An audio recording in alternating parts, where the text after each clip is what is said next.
Hi dears, ಇದು Prestige induction stove cook top ಇದೆ 1900 ವ್ಯಾಟ್ಸ್ದು. ಇದರಲ್ಲಿ ಏನೇನು ಮಾಡಬಹುದು ಅಂತ ಎಲ್ಲ ಕೊಟ್ಟಿದ್ದಾರೆ. ಇದರಲ್ಲಿ ನೀವು ಹೀಟ್ ಮಿಲ್ಕ್ ಅಂತಿದೆ. ಹೀಟ್ ಮಿಲ್ಕ್ ಅಂದರೆ ನೀವು ಅದರಲ್ಲಿ ಟೀ ಕೂಡ ಮಾಡ್ಬೋದು, ಹಾಲು ಬಿಸಿ ಮಾಡ್ಬೋದು, ಹಾಗೆ ಕರಿ ಮಾಡ್ಬೋದು, ಪ್ರೆಷರ್ ಕುಕ್ಕರ್ ಸುತ್ತಕ್ಕೂ ನೀವು ಯೂಸ್ ಮಾಡ್ಬೋದು. ಕುಕ್ಕರು ಆಗುತ್ತೆ ಇದರಲ್ಲಿ.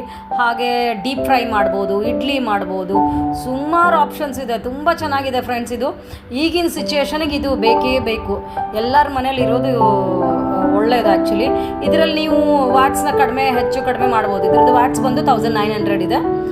ಫೈನ್. ಇದರಲ್ಲಿ ಈಗ ನೋಡಿ, ಇದು ದೋಸೆ ಮತ್ತು ಚಪಾತಿ ಕೂಡ ಮಾಡ್ಬೋದು. ಇದರಲ್ಲಿ ಗ್ಯಾಸ್ದು ಕರೆಕ್ಟಾಗಿರೋ ಆಲ್ಟರ್ನೇಟ್ ಪ್ರಾಡಕ್ಟ್ ಇದೆ ಫ್ರೆಂಡ್ಸ್. ಪ್ರೆಸ್ಟೀಜ್ದಿದೆ ಇದು. ನಾನು ಇದರಲ್ಲಿ ಏನೇನು ಮಾಡಿದ್ದೀನಿ ಅಂತ ತೋರಿಸ್ತಾ ಇದ್ದೀನಿ ನಿಮಗೆ. ನಾನು ಇದರಲ್ಲಿ ಕುಕ್ಕರಲ್ಲಿ ಬರೀ ಜಸ್ಟ್ ಫಸ್ಟ್ ಟೆಸ್ಟ್ ಮಾಡಿ ನೋಡಿದೆ ನೀರು ಆಗುತ್ತೋ ಇಲ್ವೋ ಅಂತ. ಆಮೇಲೆ ಟೀ ಮಾಡಿದೆ, ಆಮೇಲೆ ಹಾಲು ಬಿಸಿ ಮಾಡಿದೆ,